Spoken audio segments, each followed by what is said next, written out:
اور وہاں جا کر یہی پچھتاوا ہوگا کہ کاش میں ایک بھی سیکنڈ اللہ کی یاد کے بغیر نہ گزارتا یا نہ گزارتی۔ اب دیکھیں فرشتے نے جاتے وقت بتا دیا کہ قبر میں موجودہ روشنی تیرے والد کی دعا کی وجہ سے ہے، اور یہ اسی طرح رہے گی جب تک اللہ چاہے۔ ہاں، مجھے پتا چلا کہ والد کا آنا میرے لیے باعث رحمت ہے، الحمدللہ۔ میں نے تمنا کی کہ کاش میرے ابو میری آواز سن لیں اور میں انہیں بتا دوں، ابو میرے قرضوں کی ادائیگی کر دیں اور میری طرف سے صدقہ کر دیں، اللہ کے واسطے میرے لیے دعا کریں، لیکن کون ہے جو انہیں بتا دے؟ ہاں، میں نے محسوس کیا کہ بعض اوقات میرے جسم کی گرمی کم ہو جاتی تھی لیکن اچانک پھر سے بڑھ جاتی تھی۔ میں نے اندازہ لگایا کہ اس کا تعلق میرے حق میں لوگوں کی دعائیں ہیں، کہ دعا لوگ کرتے ہیں تو گرمی کم ہو جاتی ہے، اور دعا نہیں کرتے لوگ تو گرمی زیادہ ہو جاتی ہے۔ اچانک میری قبر میں پھر وہی روشنی آئی جو اس سے پہلے میں دیکھ چکا تھا، یعنی سورۃ الملک کی۔ سورۃ الملک نے کہا تمہارے لیے دو خوشخبریاں ہیں۔ میں نے اشتیاق کے ساتھ فوراً کہا کیا ہے؟ ہاں، تو کہا سورۃ الملک نے کہ تمہارے دوست نے اللہ کی خاطر تمہارا قرضہ معاف کر دیا ہے۔ سبحان اللہ۔ میں نے اللہ تعالیٰ کا شکر ادا کیا، اور مجھے پتا تھا کہ میری گرمی کم ہو جانے کی وجہ شاید یہی تھی۔ سبحان اللہ۔ میں نے کہا دوسری بشارت کیا ہے؟ اس نے کہا میں نے اللہ سے بہت درخواستیں کی، ہاں، لیکن انسانوں کے حقوق وہ معاف نہیں کرتا۔ اللہ اکبر ساتھیوں، یعنی سورۃ الملک اللہ سے درخواست کری کہ اللہ اس کے لیے آسانی فرمائیے، اسے معاف کر دیجیے، جو بھی مسئلہ پیش آ رہا ہے اس کا حل کر دیجیے، لیکن کیا؟ ہاں، انسانوں کے حقوق وہ معاف نہیں کرتا ساتھیوں۔ جب تک انسان معاف نہیں کرے ساتھیوں، یہ بہت ہی بڑی چیز لگتی ہے، بہت ہی زیادہ ٹینشن کی چیز لگتی ہے ساتھیوں۔ اسی لیے اپنی زندگی میں معافی مانگ لیں لوگوں سے، لوگوں کے حقوق کا خیال رکھیں انشاءاللہ تعالیٰ۔ بہت زیادہ جدوجہد ساتھیوں ہمیں اسی میں کرنی ہے انشاءاللہ۔ البتہ اللہ نے ایک فرشتہ بھیج دیا جو تیرے رشتہ داروں میں سے کسی کو خواب میں آئے گا، ٹھیک ہے؟ سورۃ الملک بتا رہی ہے آگے کہ اللہ نے ایک فرشتہ بھیج دیا جو تیرے رشتہ داروں میں سے کسی کو خواب میں آئے گا تاکہ وہ تمہارے قرضوں کے متعلق سمجھ جائے۔ پھر اس نے پوچھا تمہارے خیال میں کون بہتر ہے، جس کو خواب میں فرشتہ کسی شکل میں آئے اور پھر وہ اس کو سچا سمجھ کر قرضہ کی ادائیگی کر دے؟ میں نے اپنی امی کے بارے میں سوچا، لیکن پھر سوچا کہ اگر انہوں نے مجھے خواب میں دیکھا تو رونا شروع کر دیں گی اور خواب کی تعبیر نہیں سمجھ سکیں گی۔ پھر میں نے تمام رشتہ داروں کے متعلق سوچا، اور جو بندہ مجھے بہتر لگا وہ میری بیوی تھی، کیونکہ وہ ہمیشہ خوابوں کو اہتمام دیا کرتی تھی۔ میں نے کہا میری بیوی اگر مجھے خواب میں دیکھ لے تو ہو سکتا ہے وہ اس کی تعبیر سمجھ جائے۔ تو سورۃ الملک نے کہا میں متعلقہ فرشتہ کو اطلاع دیتی ہوں اور اللہ سے دعا کرتی ہوں کہ وہ آپ کے مشکل کو آسان کر دے۔ اس کے بعد سورۃ الملک چلی گئی اور میری قبر میں بدستور وہ روشنی باقی تھی جو میرے والد کی دعا کی برکت سے آئی تھی، اور میں انتظار کر رہا تھا جیسے کہ جیل کے اندر ہوں۔ مجھے ٹائم کا کوئی اندازہ نہیں تھا کیونکہ یہاں گھڑی نہیں تھی، نہ نماز، نہ کھانا پینا، نہ کوئی اور مصروفیات، دعائیں مانگنا اور ذکر و اذکار بھی بیکار۔ بعض اوقات لوگوں کی قدموں کی آوازیں سن لیتا تو اندازہ کر لیتا کہ شاید کسی کا جنازہ ہے۔ بعض اوقات لوگوں کے ہنسنے کی آوازیں آ جاتی تھیں تو مجھے تعجب ہوتا تھا کہ ان کو اندازہ نہیں ہے کہ ہم کس صورت حال سے دوچار ہیں۔ کافی وقت گزرنے کے بعد اچانک میرے جسم کی گرمی بڑھنی شروع ہوئی اور میں چیخنے لگا تھا۔ ایسا لگ رہا تھا جیسے میں ایک تندور کے اندر ہوں۔ میرے خوف میں اضافہ ہوتا چلا جا رہا تھا، لیکن پھر اچانک گرمی کم ہونی شروع ہوئی، یہاں تک کہ بالکل غائب ہو گئی۔ سمجھ میں نہیں آ رہا تھا کہ ایسا کیوں ہو جاتا ہے۔ اس کے بعد ایک بار پھر سورۃ الملک کی روشنی آ گئی اور مجھے کہا تمہیں مبارک ہو۔ میں نے کہا وہ کیسے؟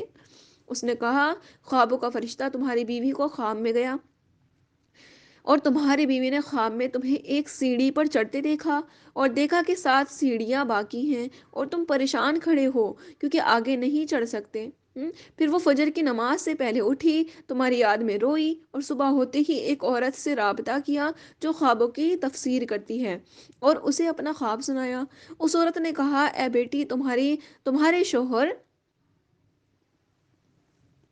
تمہارے شوہر تمہارے شوہر پر قبر میں کیا ہے کہ تکلیف میں مبتلا ہیں کیونکہ اس پر کسی کا 1700 ریال قرض ہے۔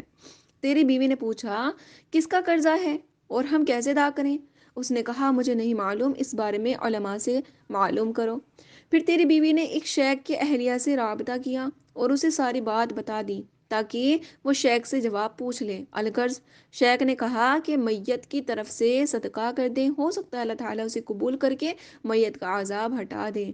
تیری بیوی کے پاس سونا تھا جس کی قیمت 4,000 ریال تھی، اس نے وہ سونا تیرے والد کو دیا اور تیرے والد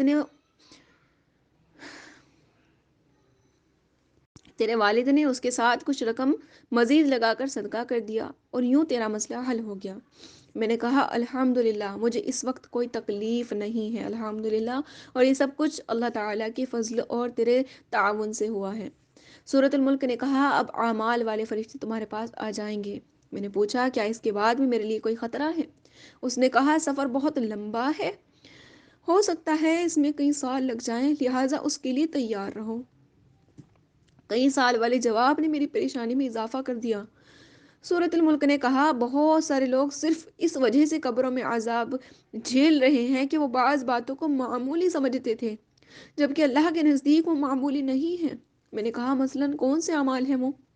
اس نے کہا بہت سارے لوگوں پر قبروں میں اس لیے عذاب ہے کہ وہ پیشاب سے نہیں بچتے تھے، یعنی پیشاب کی چھینٹوں سے نہیں بچتے تھے اور گندگی کی حالت میں اللہ تعالیٰ کے سامنے کھڑے ہوتے تھے۔ اسی طرح چغلی، چوری، غیبت، جھوٹ، بے پردگی، تہمت، بہتان، سود اور مال یتیم کی وجہ سے بہت سارے لوگوں پر عذاب ہو رہا ہے۔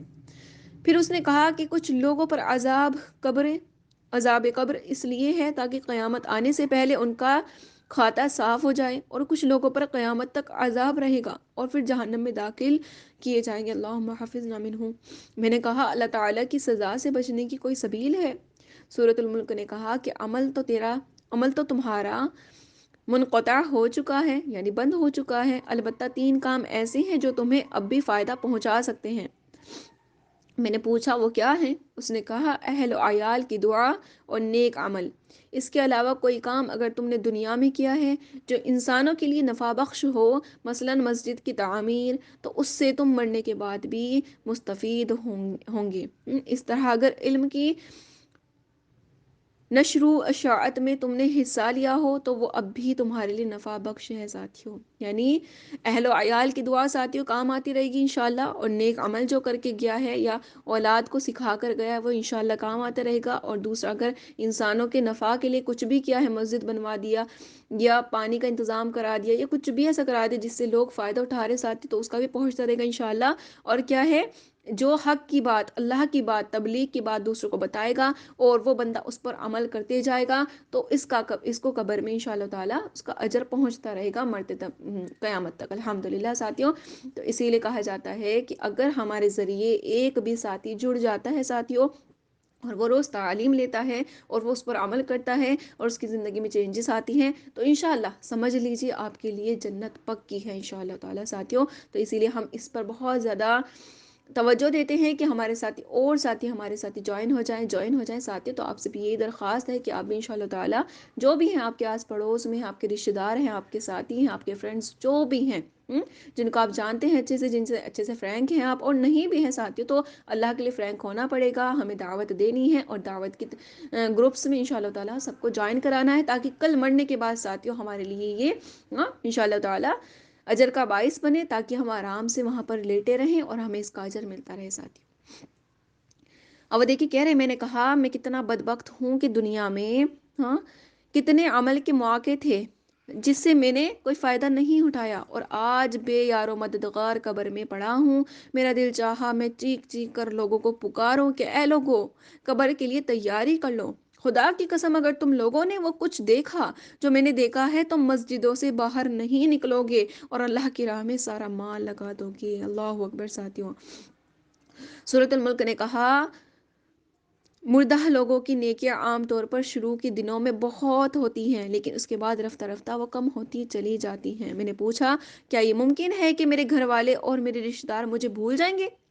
مجھے یقین نہیں آ رہا کہ وہ اتنی جلدی مجھے بھول جائیں گے۔ اس نے کہا نہیں، ایسا ہی ہوگا اور ضرور ہوگا، بلکہ تم دیکھو گے کہ شروع میں تمہاری قبر پر تمہارے اہل و عیال زیادہ آئیں گے، لیکن جب دن ہفتوں میں دن السلام ہفتوں میں، علیکم۔ ہفتے مہینوں میں، اور مہینے سالوں میں تبدیل ہوں گے، تو تمہاری قبر پر آنے والا ایک بندہ بھی نہیں ہوگا۔ مجھے یاد آیا کہ جب ہمارے دادا کا انتقال ہوا تھا تو ہم ہر ہفتہ ان کی قبر پر جایا کرتے تھے، پھر ہر مہینے میں ایک بار، اور پھر ہم انہیں بھول گئے۔ اللہ اکبر ساتھیوں، یہی کچھ ہمارے ساتھ ہونے والا ہے ساتھیوں۔ اللہ اکبر، وہاں پر اکیلے اور اتنے سارے مراحل ساتھیوں، اتنا لمبا سفر ہے۔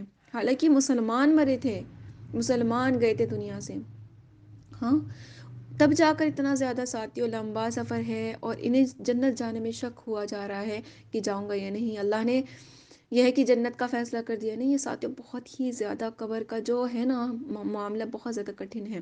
اللہ کے نبی نے فرمایا تھا نا کہ ساری منزلوں میں سب سے جو کٹھن منزل ہے، سب سے مشکل منزل، وہ قبر ہے ساتھیوں، ہاں۔ تو اس کے لیے بہت زیادہ تیاری کریں ساتھیوں۔ آج جو ہم اعمال کر رہے ہیں نا ساتھیوں، وہ دیکھیں قبر کیا بتایا جاتا ہے، ہمارا صندوق ہے۔ ہم اچھے اعمال کریں گے تو انشاءاللہ وہ بھی جمع ہو رہے ہیں، اور برے اعمال کریں گے تو وہ بھی جمع ہو رہے ہیں ساتھیوں۔ تو کیوں نہ اپنے صندوق میں انشاءاللہ تعالی ہم نیک اعمال ہی کریں ساتھیوں، تاکہ ہمارے لیے آسانی کی جائے، اور ہمارے ساتھ یہ مسئلے نہ پیش آئے ساتھیوں، کیونکہ بہت زیادہ مشکل ہے ساتھیوں، نہیں برداشت ہوگا ہم سے، ہے نا۔ ہم ٹینشن میں رہیں، وہاں پر بھی خوف میں رہیں، ہاں، یہ نہیں ساتھیوں۔ اللہ سے مانگیں، اللہ تعالیٰ ایسے اعمال کرائے انشاءاللہ ہم سے کہ ہم کل مر جائیں نا ساتھیوں، پھر کیا ہو، کل اللہ تعالیٰ ہمارے لیے ایسا اسباب بنا انشاءاللہ کہ ممکن نکر کی جاتی انشاءاللہ ہم سے کہہ دیا جائے کہ بھئی آپ سو جائیے۔ بس میں یہی کہتی ہوں بار بار کہ اللہ تعالیٰ ایسا ہی ہمارے لیے اسباب بنائے ساتھیوں، ہم انشاءاللہ پھر محشر کے دن بھی انشاءاللہ اٹھائے جائیں تو ساتھیوں کہا جائے کہ تم فٹافٹ سے، تمہارا حساب بھی ہم آسانی سے لیتے ہیں، اور جاؤ آرام سے تم جنت میں جاؤ۔ ساتھیوں ایسے اعمال کریں انشاءاللہ تعالیٰ، کوشش کریں، جدوجہد کریں، محنت کریں، اللہ سے مانگیں بہت زیادہ، ٹھیک ہے ساتھیوں۔ بس اللہ سے دعا کرتے رہیں، اللہ تعالیٰ آسانیاں فرمائے ہم سب کے لیے۔ چلیے الحمدللہ ساتھیوں، ہماری سیریز کا 4تھ پارٹ بھی اچھا الحمدللہ میرا کمپلیٹ ہوا۔